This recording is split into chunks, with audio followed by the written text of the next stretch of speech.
Hello friends, welcome back to our YouTube channel. So आज की इस वीडियो के अंदर मैं आपको IS 1892 2021 के कुछ क्लॉज के बारे में इंफॉर्मेशन दूंगा। और बहुत ज्यादा इंपॉर्टेंट होता है ये जब कभी भी आप सोइल का एक्सप्लोरेशन करने वाले हैं, उस केस में बहुत ज्यादा इंपॉर्टेंट हो जाता है। तो किसी भी स्ट्रक्चर्स को बनाने से पहले हम लोग वहां पर सॉइल की टेस्टिंग करते हैं। सॉइल की टेस्टिंग करने के लिए हम लोग फील्ड से सॉइल्स लेके आते हैं। उन सॉइल की टेस्टिंग हम लैब के अंदर या फिर कुछ फील्ड टेस्ट की मदद से हम लोग करते हैं, जिससे कि हमको सॉइल के बारे में कंप्लीट इंफॉर्मेशन मिल जाती है। लेकिन दोस्तों, वहां से सॉइल को एक्सप्लोर करने के लिए हम लोग अलग अलग मेथड्स यूज करते हैं, जैसे कि आपको बोरहोल हो गया या फिर ट्रायल पिट्स हो गया।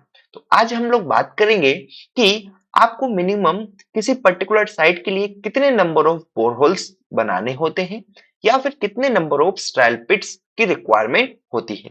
ठीक है, तो फ्रेंड्स, ये जो है कि नंबर ऑफ बोरहोल्स और ट्रायल पिट्स फॉर पर्टिकुलर साइट और पर्टिकुलर टाइप ऑफ स्ट्रक्चर, ये आपको आईएस कोड के, दैट इज IS 1892 2021 के क्लॉज 5.6.2 के अंदर मेंशन किया गया है। ऑलराइट, सो आप लोग क्या करिएगा, आप इस कोड को पहले डाउनलोड करके अपने पास रख लीजिएगा।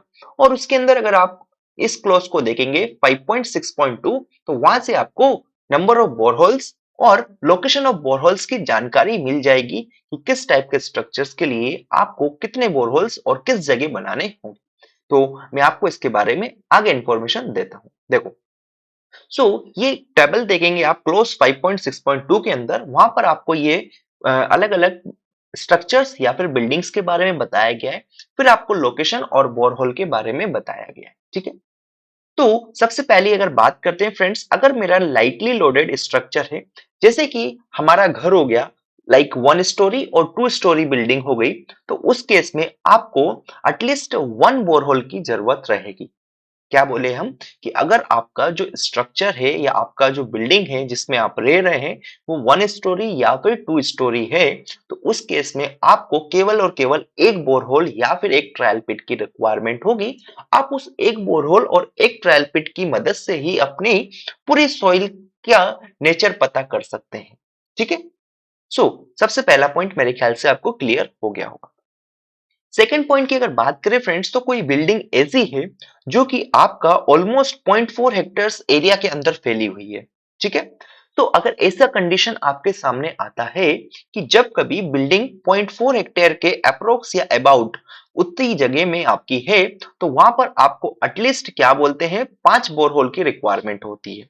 ठीक है, जैसे कि ये मानो ये मेरा कोई प्लॉट एरिया था, एरिया ऑलमोस्ट इक्वल्स टू मैंने बोल दिया 0.4 हेक्टेयर का अगर था। ठीक है, तो इस केस में क्या होगा, मेरे को 5 बोरहोल की जरूरत रहेगी। तो 5 बोरहोल में कैसे बनाऊंगा, डेट इज चारों कॉर्नर पर एक एक बोरहोल में क्रिएट कर देता हूं और एक बोरहोल में सेंटर पे ले लूंगा। क्लियर है।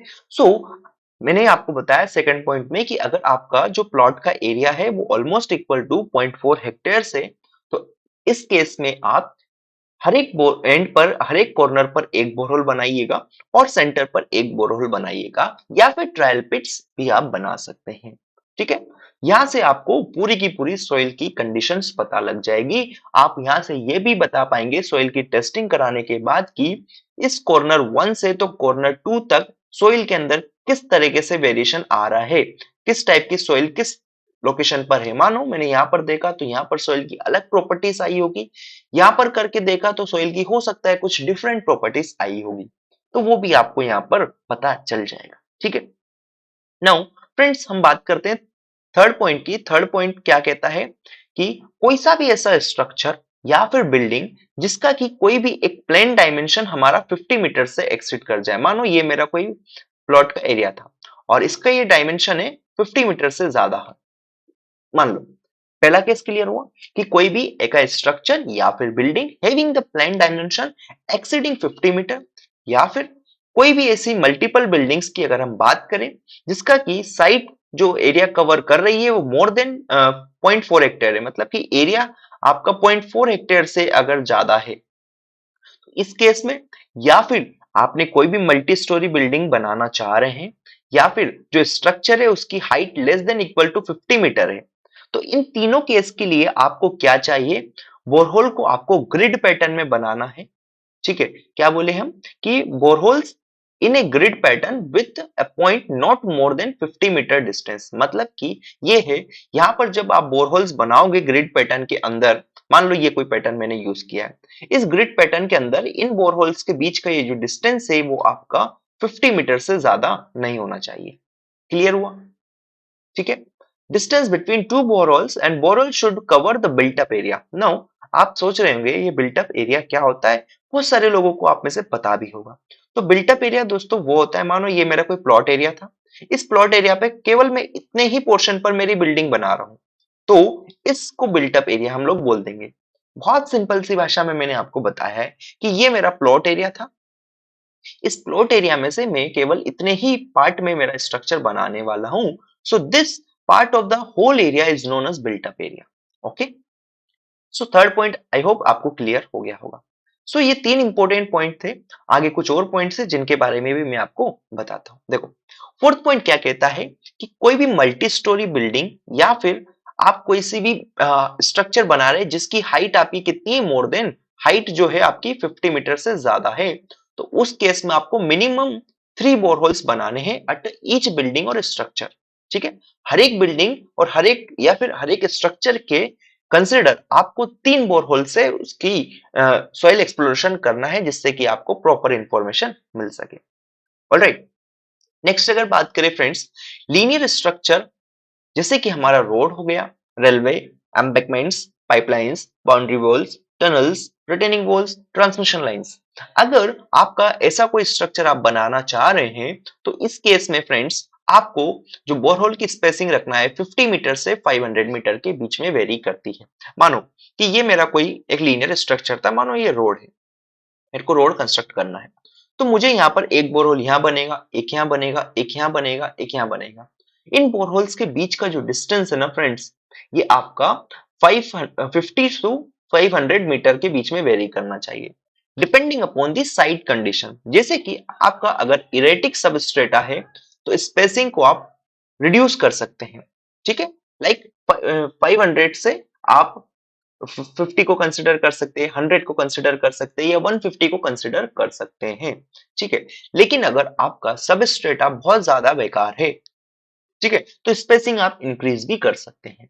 सो ये जो स्पेसिंग है ये आपकी डिपेंड करेगी किसके अकॉर्डिंगली, आपकी सोइल का या सबस्ट्रेटा का कंडीशन क्या है। ऑलराइट, लेकिन आपको ध्यान में रखना है कि ये इस रेंज में ही आनी चाहिए as per IS code 1892। Alright friends, last point है बट नॉट लीस्ट, अगर आपको किसी सोलर पावर प्लांट के लिए साइट का सिलेक्शन करना है, वहां पर टेस्टिंग करनी है, तो अगर वहां पर आपको करना है तो कम से कम आपको 1 बोरहोल बनाना पड़ेगा हर एक 2 to 5 हेक्टेयर्स ऑफ लैंड के बीच में।